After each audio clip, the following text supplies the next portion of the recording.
Babalik po tayo sa Shakey's V-League Season 13 Reinforced Conference. Nakuha ng UP Lady Maroons ang first set. Medyo slow start pero nakuha nila mid-game tsaka end-game. Nagpaulan ng puntos. Tots Carlos tsaka Isa Molde. Medyo slow start ang nangyari sa UP pero nakuha nila naman yung endgame. Air Force naman sa kabilang banda. Maganda yung naging simula pero medyo nag-falter, medyo kinulang dun sa mid-game hanggang sa end-game. Kitang-kita natin, madaming errors ang pinamigay ng Air Force kaya mabilis na nakalayo ang UP sa first set.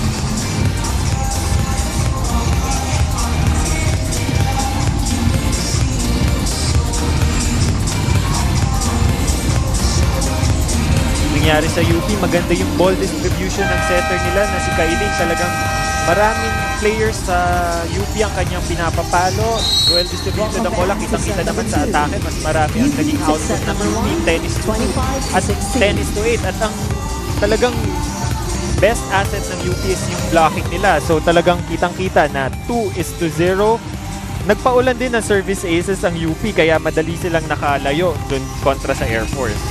Well, kung gusto niyo pong makisalo sa usapan at ABS-CBN Sports lang po ang itag at gamitin ng hashtag na SBL on ABS-CBN.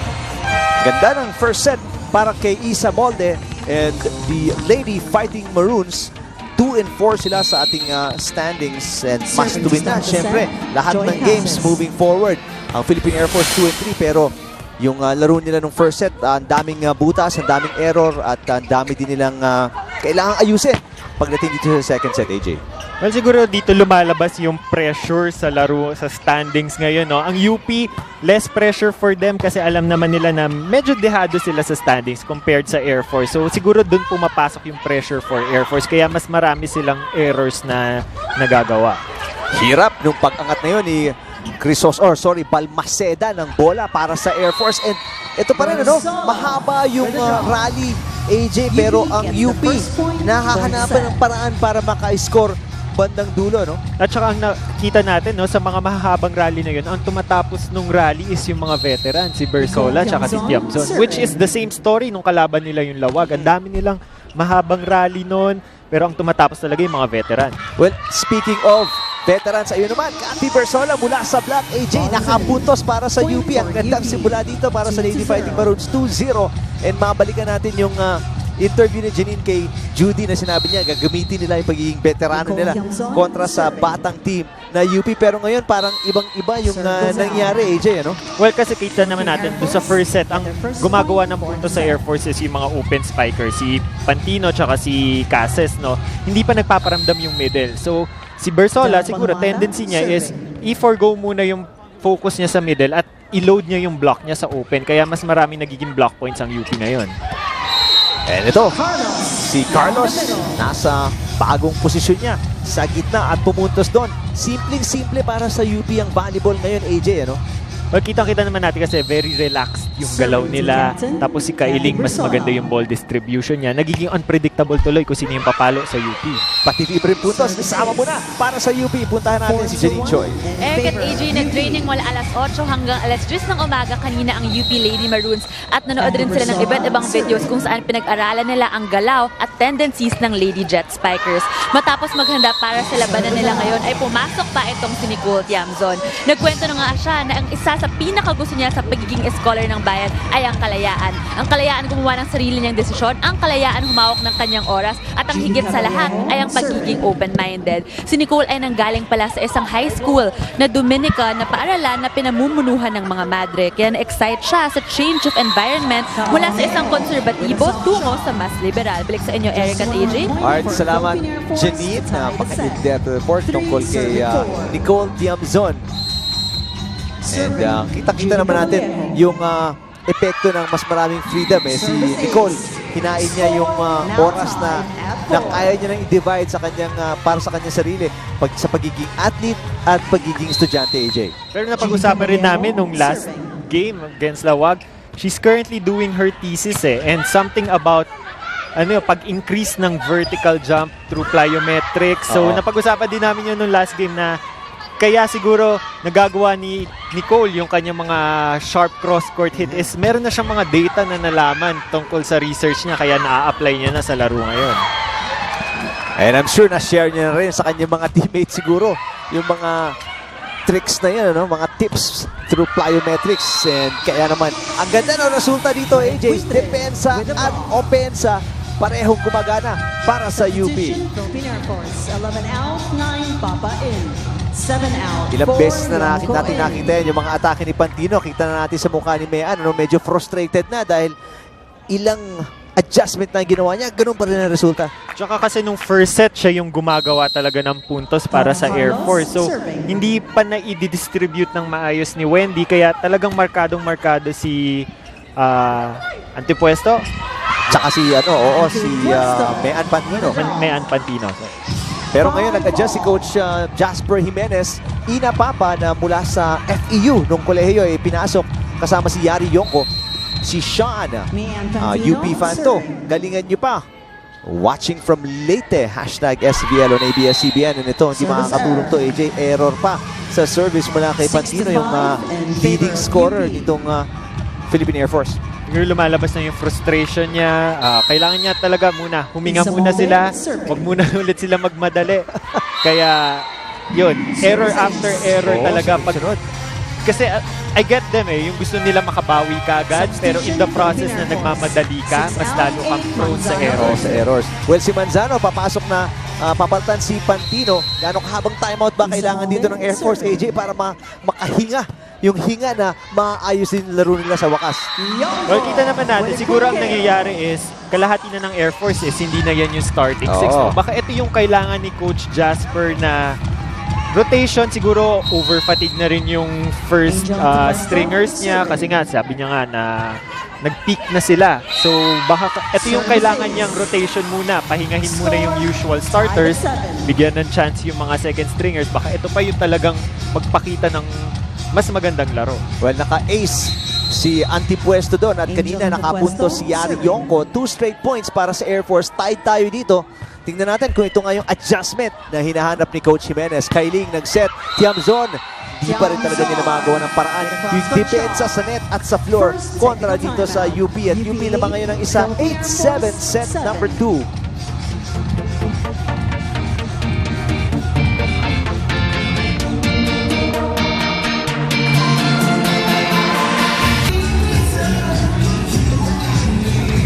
Shakey's Fun Family Pizza mula dito sa Phil Sports Arena at mga fans, young and old, nagtungo dito ngayon Lunes ng gabi kahit na regular working day ngayon at bukas, ano? At maulan pa. Maulan-ulan pa ng konti. Actually, nakakagulat, ano? Dahil sabi ng Pag-asa, medyo maganda-ganda na yung panahon pero medyo umulan kanina at makulimlim din. Hopefully, dito sinyales na meron naman tayong tropical depression na haharapin. Ano? Huwag muna. Recovery period pa eh.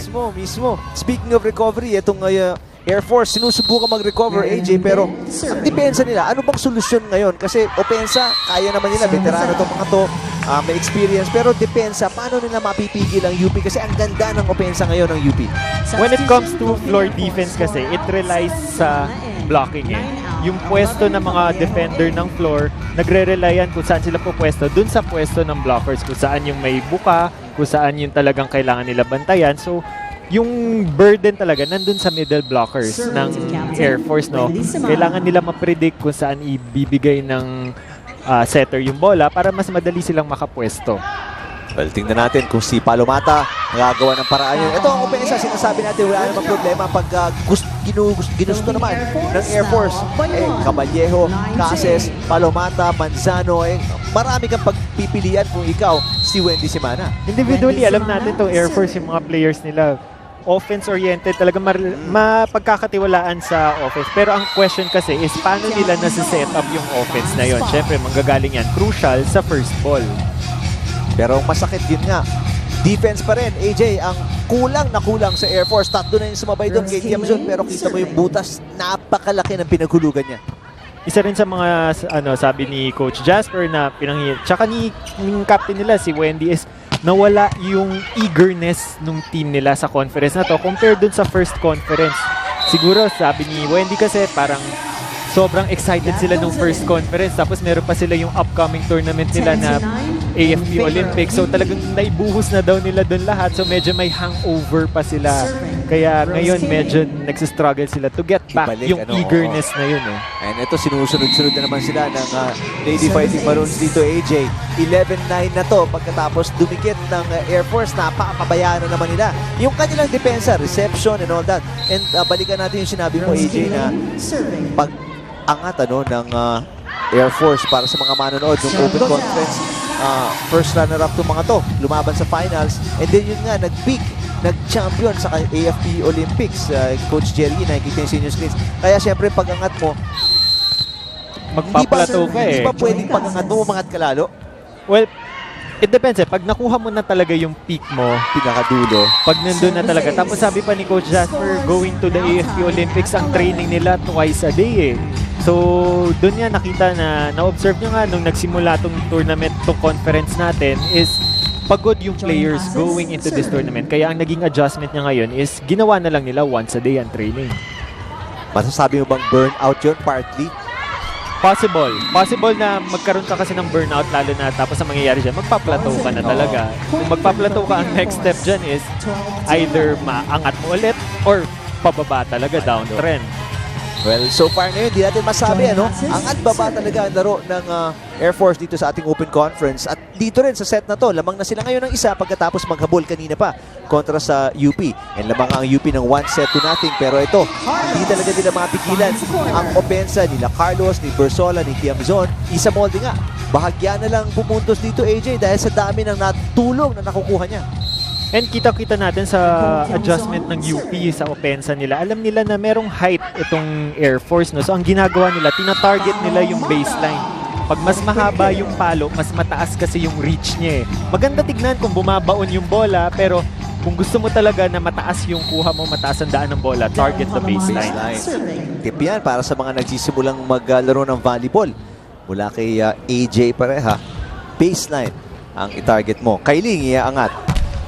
And sa net yata tumama yun, 4 touches kontra kay Kathy Bersola. And dito lang nakakakuha ng, o dito lang napipigilan ng Air Force ang UP pag hindi nila na ilulusot ang bola sa net, AJ?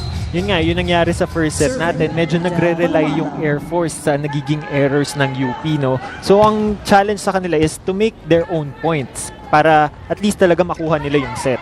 Ito, nasagot nila yung drop ni Carlos. Manzano, papalo. Inangat ni Tiamzon. Kailing, pupunta kay Carlos ulit. And balik na naman sa dati. Butas sa depensa ng Philippine Air Force.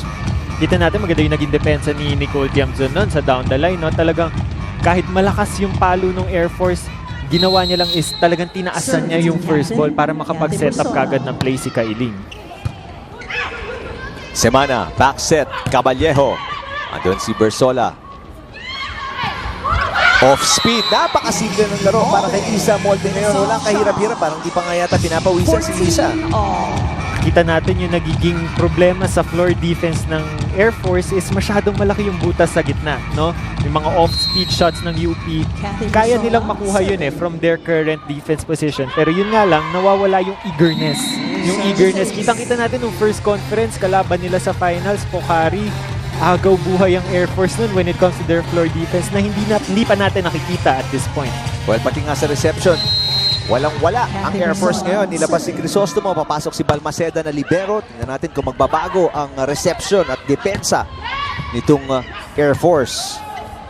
Molde, off-speed na naman. Nandun si Manzano. Semana, balik kay Caballejo. Malakas, outside ang bola. Puntos para sa UP. At labang ngayon ang Lady Fighting Maroons ng 16-14 kontra sa Lady Jet Spikers set number 2.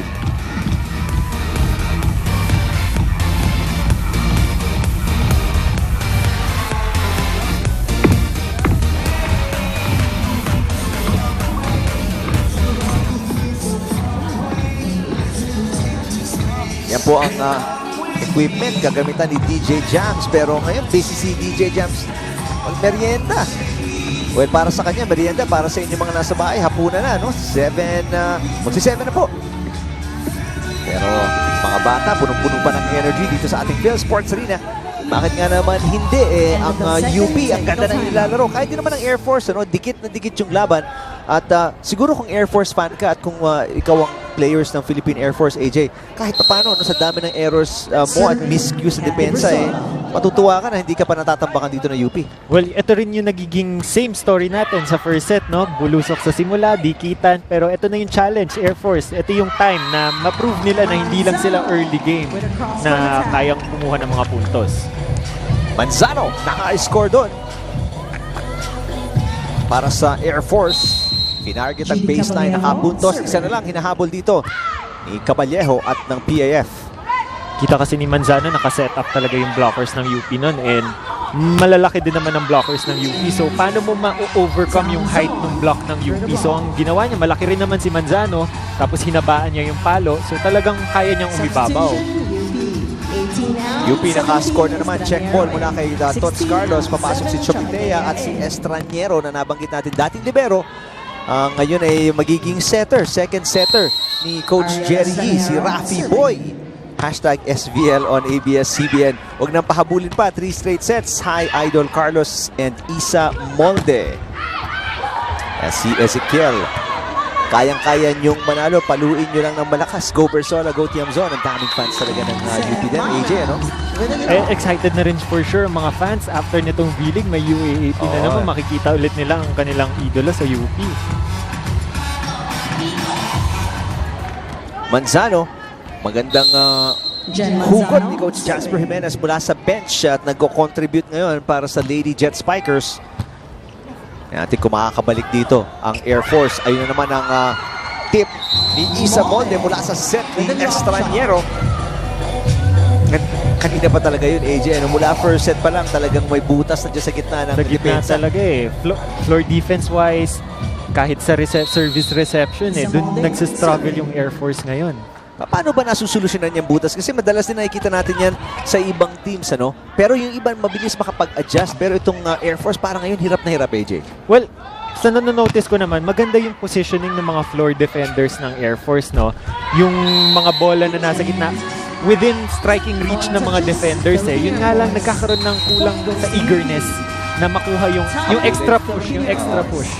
Timeout dito si Coach Jasper Jimenez pagkatapos ng error ni Antipuesto. 3 agad ang kalamangan ng UP dito, 19-16. Ito, di ba? Pag hindi ka bumlock, kukuha ka ng hulog. Ganon din sa setter, kung nandito. Bakit pa ulit-ulit na lang yun? Na ganon.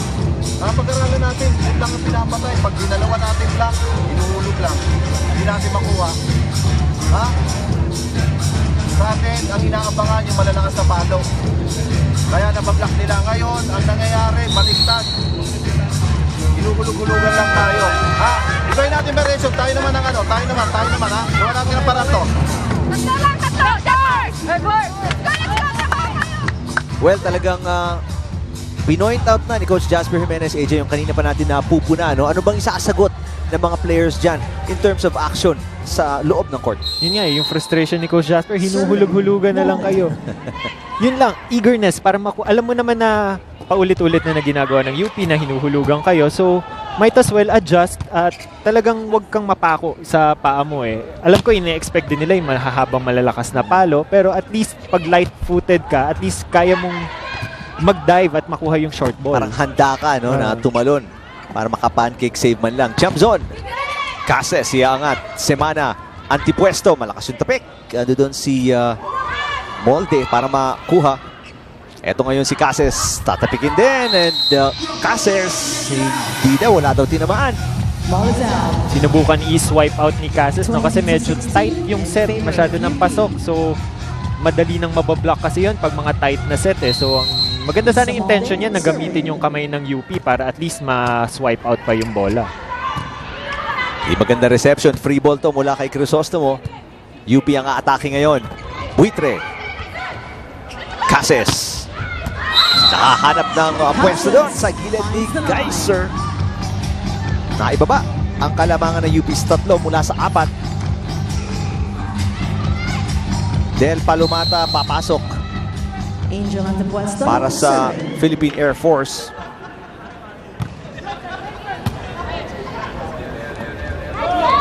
Buitre.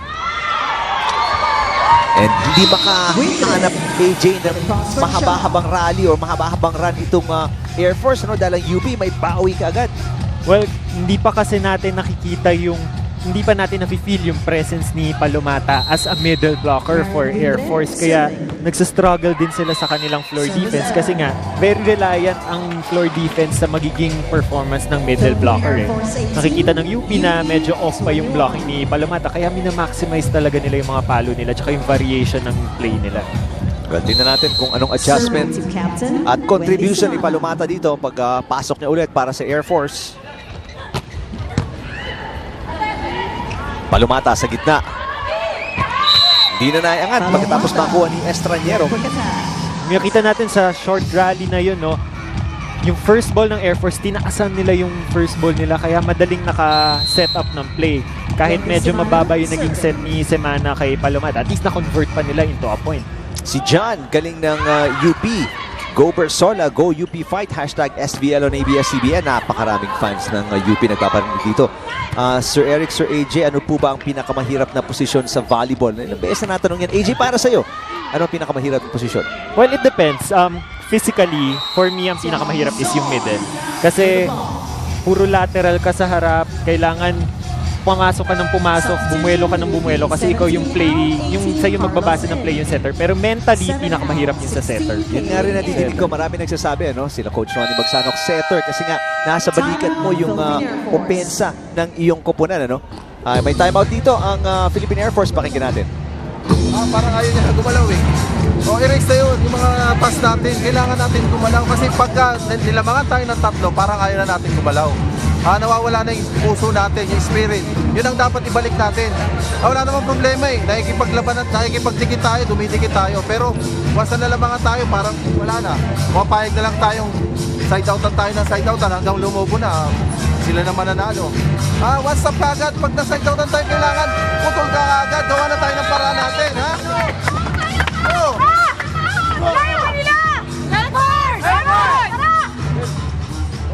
Well, parang nauubusan na si Coach Jasper Jimenez dito, AJ, ng pang-motivate para sa Air Force, ano? Yun nga, as I noticed kasi hindi naman sabog yung kanilang defense formation. Maganda naman yung pwesto ng mga players. Yun nga lang, yung killer instinct na kahit anong baba ng bola, magdadive ako for that para lang maiangat yung bola para hindi matapos yung rally sa amin, maka-convert pa kami sa isang puntos. Semana, atake si Cases. Palomata iaangat, Semana, saan pupunta? Balik kay Cases, Cases, block, and wala na po. Talagang hirap na hirap ang Philippine Air Force. Parang mula dito sa kinaupuan natin, nararamdaman ko kung paano ka-frustrated din yung mga players. Ano? Dahil nakikita natin, ginagawa naman nila yung makakaya nila. No? Pero individually, not as a team. Ano? Hindi nagsisync yung kanilang effort as a team. Maganda sana yung coverage ni Crisostomo nun. Buhay pa yung bola eh. Tumama pa nga sa net, napabagal pa yung bola. Maiaangat pa nila sana. Kung meron na talaga nung extra push. Extra push para sa second touch, ano? Nakahabol. Tatlo, kalabangan ng UP. 23-20. Pero Air Force may bola dito. So, UP atake pag nakakuha ng magandang receive. Jump zone. Caballejo magsiset, punta kay Manzano. Ganda depensa, floor defense, Dorog, ang ganda ng posisyon. And dahil doon, Carlos nakapalo at nakapuntos sa set point para sa UP ulit, 24-20. Kita natin maganda yung first ball ni Dorog, kaya hindi predictable kung kanino isa-set ni Kailing yung bola. Binilisan niya sa likod, kaya naiwanan ng isang blocker lang si Carlos sa rally na yun. Libreng puntos para sa UP doon dahil nga reception ng Philippine Air Force. AJ, sabog na yung set number 2. Stand by for set number 3. UP lamang na 2-0 kontra sa Philippine Air Force. At tingnan natin itong Shakey's shake and play of the set. Tots Carlos, ang ganda ng contribution dito. At si Isa Molde nga, hindi natin nakita masyadong gumawa. AJ, dahil ang daming tumutulong sa opensa para sa UP. At eto ngayon, 25-16, 25-20, Lady Fighting Maroons. Isang set na lang kailangan para makuha itong larong to kontra sa Lady Jet Spikers.